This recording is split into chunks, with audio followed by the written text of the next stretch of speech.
So these are scenes from some parts of Accra after early downpour.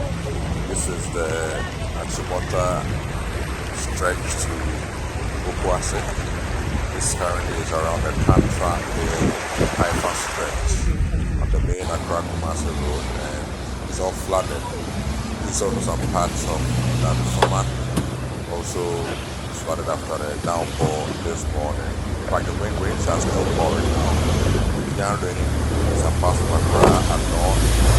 Some parts it began raining around 6 a.m. thereabout, and already parts of Accra, most of Accra actually, also flooded. This is you can see for yourself how the whole situation is. People are caught up, in the rain, cannot move. This is the Dansoman Junction, the first stop junction area.